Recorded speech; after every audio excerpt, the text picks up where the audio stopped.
Friday afternoon. ஹரிஷ்மிதா, Mithran 2 பேரும் ஆலு பராட்டா கேட்டிருந்தாங்க. காலையிலே செஞ்சு குடுத்துருக்கலாம். நான் சொல்லியிருந்தேன் இல்லையா, சரியான பல்லு வலி. 1 வீக் வந்து லவங்க எண்ணெய் இந்த மாதிரி கொஞ்சம் வீட்டில் இருக்கிற பொருள் வச்சு அட்ஜஸ்ட் பண்ணினேன். பட் தலைவலி ஜாஸ்தி பிடிச்சிருச்சு.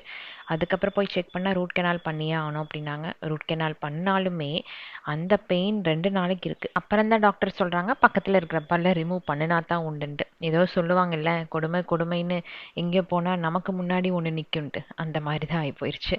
வண்டியில் எக்கச்சக்கமான பிரச்சனைகள் ஏறிட்டே இருக்குது. சரி, ரூட் கெனால் பண்ண கையோட தயவு செஞ்சு பல்லையும் சேர்த்து பிடுங்கிருங்க அப்படின்ட்டு அன்னைக்கு ஈவினிங் அந்த வேலையை முடிச்சாச்சு.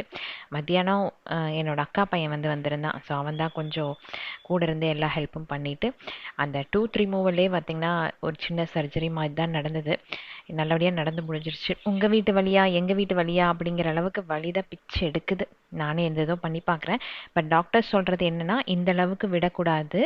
எப்போ சாப்பிடும்போது ஒரு சாப்பாடு ஒரு பல்லில் போய் தங்குதோ அப்போவே அந்த பல்லு வந்து கெட ஆரம்பிக்குதுன்னு அர்த்தம். ஸோ நீங்கள் வந்து அந்த டைம்லேயே போய் க்ளீன் பண்ணிவிட்டு ஃபில்லிங் பண்ணிட்டீங்கன்னா இவ்வளோ கஷ்டம் வராது அப்படின்ட்டு. மித்துக்கு தான் வந்து செம குஷி நான் பல்லு ரிமூவ் பண்ணதில். அவ்வளோ ஆட்டம் அந்த ஹாஸ்பிட்டலுக்குள்ளே.